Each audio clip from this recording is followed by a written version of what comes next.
Olá, TDistas. Mi nombre es Carlos Júnior y esta acá es la TDI Flash Internacional.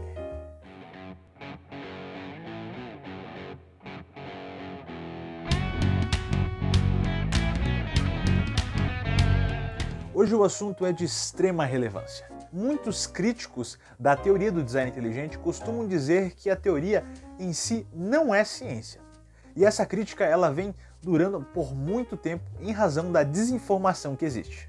Então, para responder essa questão, o nosso convidado especial já participou da TDI Flash, mas está retornando mais uma vez. É o doutor em filosofia Juan Manuel Torres. Ele que vai estar respondendo essa questão. Afinal, a teoria do design inteligente é de fato ciência ou não? A palavra é com o Dr. Juan. Buenos días a todos los hispanoparlantes y también a todos los hablantes de la lengua portuguesa, los lusoparlantes. Bueno, en este pequeñísimo video vamos a tratar un tema que es el siguiente. ¿La teoría del diseño inteligente es científica? ¿Es ciencia de verdad? Bien, avancemos. En primer lugar, dar una definición de ciencia que sea abarcativa desde las matemáticas hasta la sociología es imposible. Nadie lo ha hecho, porque tienen distintas metodologías, etc. Pero esto no es un problema para quienes estamos en la investigación de la teoría del diseño inteligente, porque la teoría del diseño inteligente es parte de la ciencia natural. Por tanto, nos es suficiente con caracterizar la ciencia natural. ¿Y qué es la ciencia natural? La ciencia natural es el conjunto de teorías e hipótesis que tratan sobre los procesos y estructuras que encontramos en la naturaleza. Pero algo más, esas teorías e hipótesis que en conjunto forman la ciencia natural, como física, química, biología y las subdisciplinas de cada una de estas grandes disciplinas, tienen que tener confirmación si quieren pertenecer a la ciencia natural. Ese es un punto crítico. ¿Por qué? Porque puede haber teorías e hipótesis que son falsas o que directamente no son falsas pero carecen de confirmación. Bien, ahora,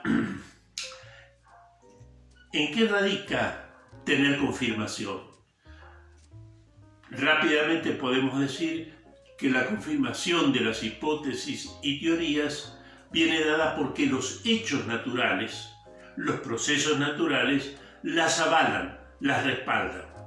Por tanto, la confirmación consiste en buscar en la naturaleza, por un lado, y tener una hipótesis por el otro, ver que ambas se complementan. Lo que dice o conjetura la hipótesis es respaldado por lo que muestran los procesos naturales en la investigación empírica y especialmente la investigación experimental. Dicho esto, volvamos un poquito a un punto de partida. Si ustedes van a algunas entradas de la web, como hablamos en otro video, van a ver, por ejemplo, en Wikipedia, que cuando se habla de la teoría del diseño inteligente, se dice que es pseudociencia. ¿Qué es la pseudociencia? La pseudociencia es un engaño que consiste en aparentar ciencia, pero cuyas afirmaciones no tienen ningún respaldo. Esa es la pseudociencia. Por lo tanto, hay que averiguar si realmente la teoría del diseño inteligente tiene respaldo o carece de respaldo y por lo tanto sería pseudociencia. Pero la teoría del diseño inteligente se basa en muchos puntos de apoyo. En nuestro caso concreto, de muchas estructuras y procesos que solo pueden ser adjudicados a una inteligencia. Por lo tanto, y por la brevedad del video, tenemos que tomar solo uno de ellos. Vamos a tomar el caso del mínimo, mínimo en el tiempo lo que podemos decir, el caso del ojo. del ojo de los animales superiores. Tomemos el caso de los humanos.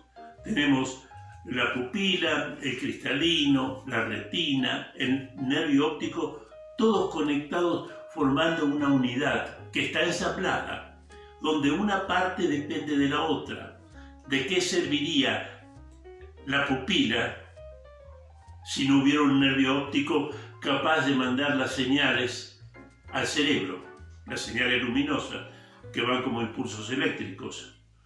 ¿O de qué serviría el nervio óptico si no hubiera una pupila que le enviara señales luminosas que el nervio óptico traslada? Están integradas unas a otras, formando una unidad de trabajo.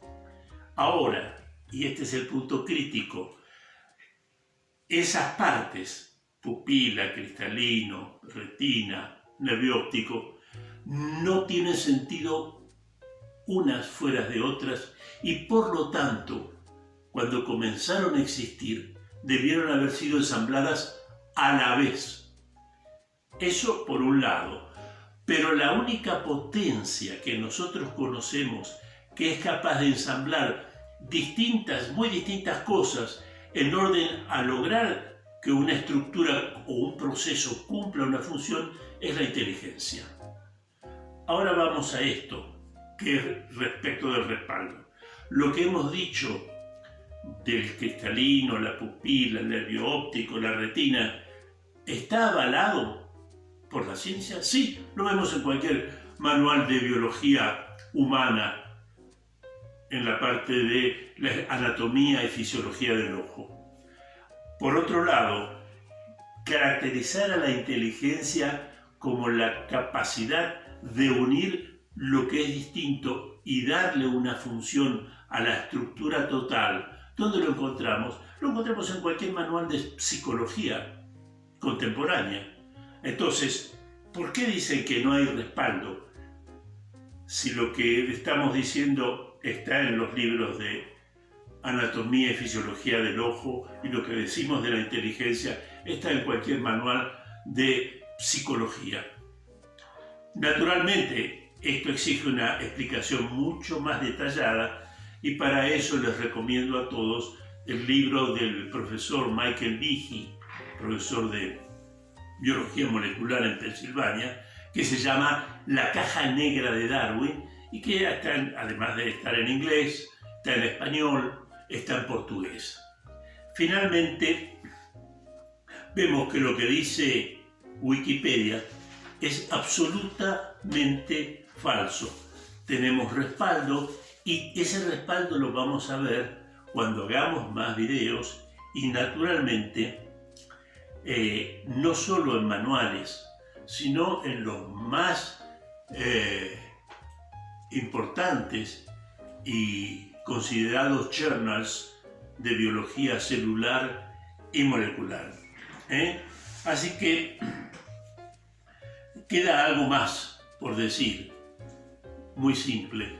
Supongamos que ustedes consideran que lo que yo he dicho es correcto y alguien les pregunta, pero si el ojo humano, al igual que los ojos de otros organismos u otros procesos a los que alude o en los que se basa la teoría del diseño inteligente, es producto de la obra de una inteligencia, y le preguntaran a ustedes, ¿se trata de una inteligencia humana?